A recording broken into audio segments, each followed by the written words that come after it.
Good afternoon, everybody. It's Joe Daniels. I'm down at the Swing This Kettlebell and Functional Fitness Studio. I wanted to share a little thing with you that I work with a lot. Basically, I try to get people how to understand how to squat correctly.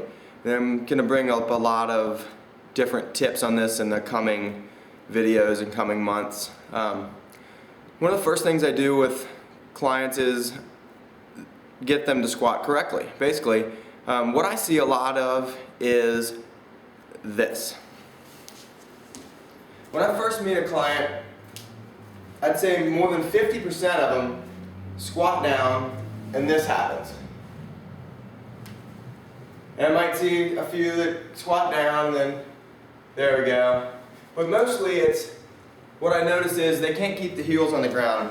And that is basically demonstrating a lack of ankle flexibility. So first what I'm going to talk about is the importance of ankle flexibility in the squat. So what we want to do is, if you squat at all and your ankle, your heel, is coming off the ground in any bit, you're losing a point of contact where all the force should be going down in the motion. So as soon as I lift that ankle up, what happens is a lot of stress is put on the calf and other muscles that work on the ankle.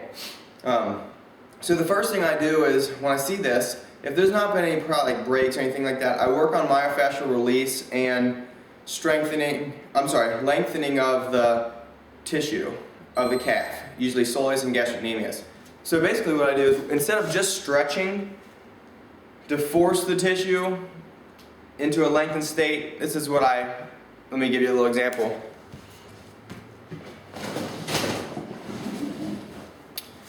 Basically, if your calf is a couple feet long, let's just say this is this rope, and we use a lot, we develop knots. What happens is, if we don't take care of those knots and we go to stretch it, just by stretching, I believe that we're just going to make that knot tighter. So the more I stretch and stretch and stretch this, I'm going to make that knot tighter. So when I use foam rolling and other massage techniques and certain things like that, what I'm doing is I'm working on the knot and the adhesion in the muscle. So I carefully, this might take months, this might take days. I've seen people's change in 5 minutes. I'm still working on the knot, doing what I like to do, foam rolling and stuff, and increase the blood flow and oxygen to the delivery to the muscles. So now when I stretch, I'm back to where that was. Could be 10 years ago, it could be 15 years ago, it could be after a bad sprain when you were 3 or 15. But anyway, so there it is. I'm back to that area. So now I'm just going to be careful, and I'm going to put the rope away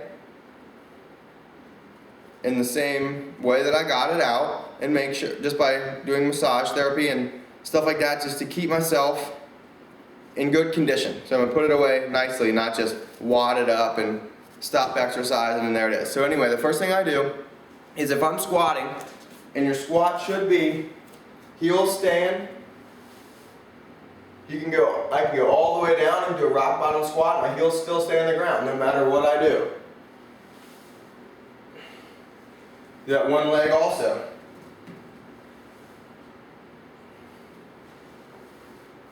Heels still on the ground. So if the calf's really tight, I like to use a foam roller first.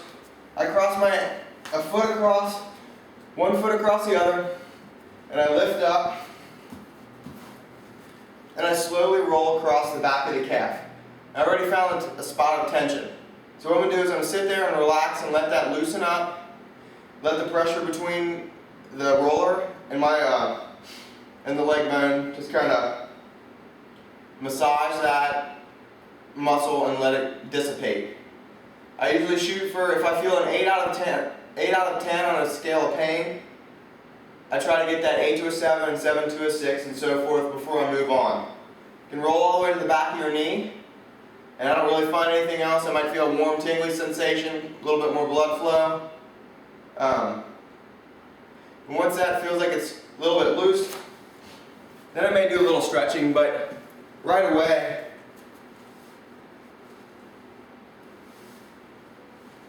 I feel a total difference in my right leg that I worked on. And I do this, I reset this by walking around a little bit in a normal walk. So this is what I do, is really working the ankle. On the calf, if I need anything more, I like to use, let's see, let me grab these two real quick. The foam roller does a real broad search for the tightness, and the stick that a lot of runners use, I like using this because you can control it too. Work for a little bit more different areas that you can control a little bit more. And there's a spot, and just kind of bring more blood flow to it. It's usually my soleus is right under here, underneath the gastrocnemius, that I feel tightness right there, because that muscle is always working every time you take a step. And after that, I might even use a different massage tool. This is basically a ball that I bought at a pet store. It's great give. You can use a lacrosse ball, tennis ball, racquetball. Racquetballs are really good. But basically I do the same thing with this, but for more pinpoint accuracy when I find those knots. Might set it down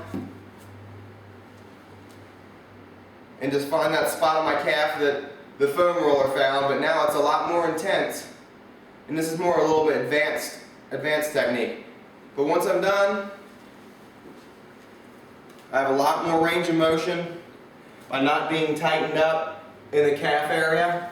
So now when I do my squats, whatever they are, whether they're heavy barbell squats, kettlebell squats, front squats, or barbell squats, my knees aren't